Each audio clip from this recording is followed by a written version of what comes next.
بسم اللہ الرحمن الرحیم۔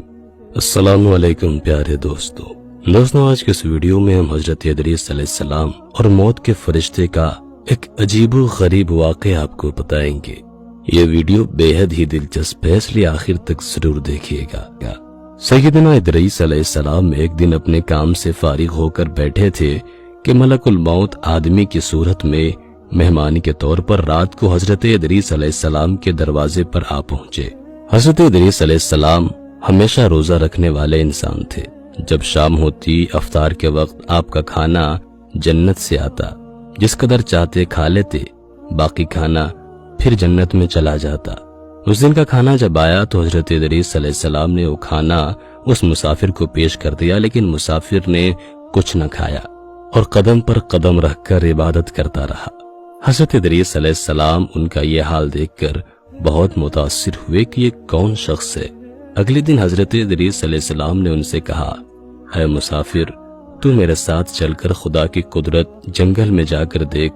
تب دونوں بزرگ گھر سے میدان کی طرف نکل پڑے۔ چلتے چلتے گیہوں کے کھیت میں جا پہنچے۔ موت کے فرشتے نے کہا کہ چلو چند گوشے گیہوں کے لے کر دونوں کھاتے ہیں۔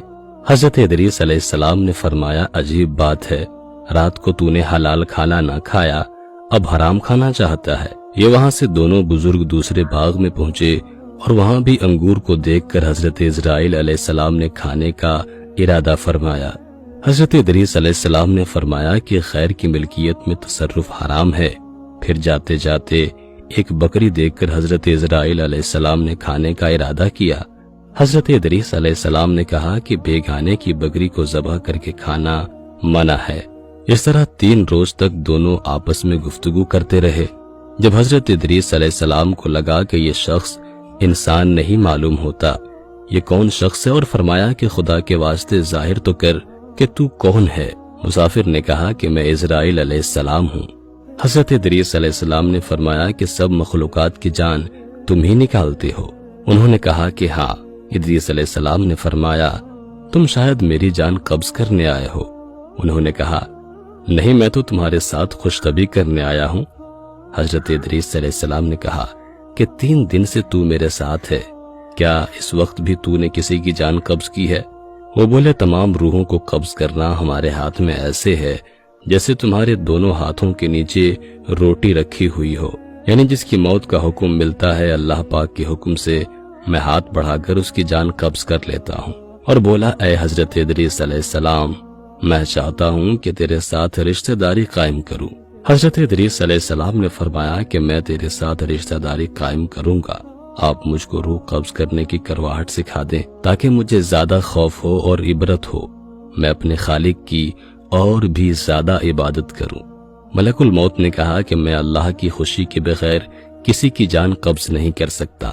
تب حضرت ادریس علیہ السلام نے خداوند قدوس کی بارگاہ میں عرض کی اور پھر جان قبض کرنے کا حکم ملنے پر جان قبض کر لی گئی۔ پھر موت کے فرشتے نے خدا کی بارگاہ میں دعا مانگی اور اللہ پاک نے ان کو زندہ کر دیا۔ حضرت ادریس علیہ السلام نے ملک الموت کو اپنی گود میں لے لیا اور دونوں نے آپس میں رشتہ داری قائم کر لی۔ پھر موت کے فرشتے نے ان سے پوچھا، اے ادریس علیہ السلام، جان نکلنے کی تلخی کیسی تھی؟ وہ بولے، جیسے کسی زندہ جانور کی کھال سر سے پاؤں تک ادھیڑی جاتی ہے۔ موت کے فرشتے نے کہا کہ اے بھائی، قسم ہے رب العالمین کی، جیسے میں نے تیرے ساتھ احسان کیا اور جتنی آسانی میں نے آپ کے ساتھ کی، ایسا میں نے کسی کے ساتھ نہیں کیا۔ حضرت ادریس علیہ السلام نے فرمایا، اے بھائی، مجھے دوزخ کے دروازے تک لے چل تاکہ اس کو دیکھ کر مجھے خوف الہی زیادہ ہو اور میں زیادہ عبادت اور بندگی کروں۔ تب موت کے فرشتے نے اللہ کے حکم سے ان کو دوزخ کے 7 طبق دکھائے۔ پھر حضرت ادریس علیہ السلام بولے، اے بھائی، مجھے جنت دیکھنے کی آرزو ہے، دیکھ کر خوشی حاصل کروں اور عبادت زیادہ سے زیادہ کروں۔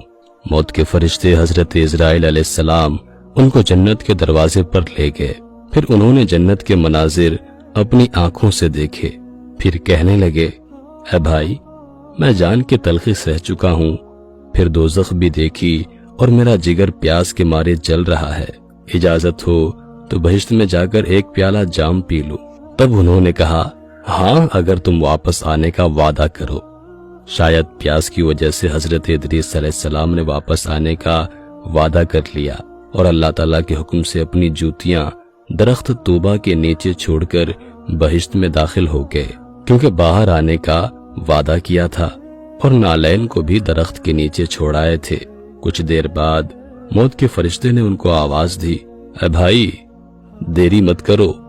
تو جواب میں حضرت ادریس علیہ السلام نے فرمایا، اے مہربان، اللہ تعالیٰ فرماتا ہے کہ ہر نفس کو موت کا مزہ چکھنا ہے۔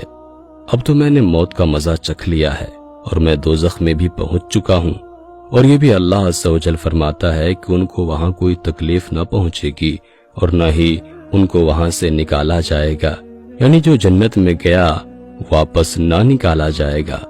اے بھائی اب میں ہرگز نہیں آؤں گا۔ بارگاہ الہی سے آواز آئی، اے اسرائیل علیہ السلام، تو حضرت ادریس علیہ السلام کو چھوڑ کر چلا جا، میں نے ان کی تقدیر میں یہی لکھا تھا۔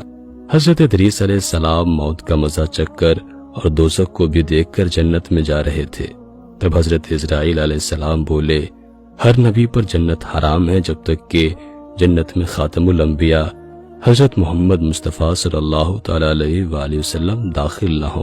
پھر آواز آئی، اسرائیل علیہ السلام، میں بہشت کو دریغ نہیں رکھتا، لیکن پہلے بہشت میں محمد صلی اللہ علیہ وسلم داخل ہوں گے، ان کے بعد ان کی امت داخل ہوگی۔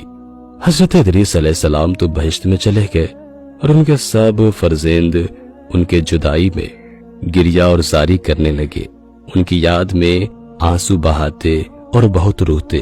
ایک دن ابلیس ان کے پاس آیا اور کہا کہ تم رویا مت کرو، میں تمہارے باپ کسی ایک صورت بنا دیتا ہوں، تم اس کو دن رات دیکھنا اور پوجنا، اس سے تمہارا سب درد اور دکھ ختم ہو جائے گا اور تب تم سب خوش رہو گے۔ اب ابلیس لعین نے ایک ایسی صورت بنائی کہ حضرت ادریس علیہ السلام کی شکل اور اس مورتی میں کوئی فرق نہ تھا، اور وہ لوگ اس صورت کو پوجا کرتے تھے، یہاں تک کہ دھیرے دھیرے بت پوجنے کا رواج پورے دنیا میں پھیل گیا۔ پورب سے لے کر پچھم تک یہ رواج جاری رہا۔ کوئی آدمی اللہ تبارک و تعالیٰ کو نہ جانتا، نہ کسی کے پاس علم تھا اور نہ ہی اچھا عمل۔ بعد میں خدا تعالیٰ نے حضرت نوح علیہ السلام کو ان پر پیغمبر بنا کر بھیجا تاکہ ان کو ہدایت کی راہ بتائے۔ اللہ پاک ہم سب کو نیک عمل کرنے کی توفیق عطا فرمائے، انبیاء کرام علیہم السلام کے بتائے گئے راستوں پر چلنے کی توفیق دے اور ایمان پر خاتمہ نصیب فرمائے۔ امید کرتے ہیں کہ آج کی ویڈیو آپ کو بے حد پسند آئی ہوگی۔ ویڈیو کو لائک کرنے کے ساتھ ساتھ دوستوں کے ساتھ شیئر بھی ضرور کیجیے گا۔ اپنا اور اپنے پیاروں کا بہت سارا خیال رکھیے گا۔ اللہ حافظ۔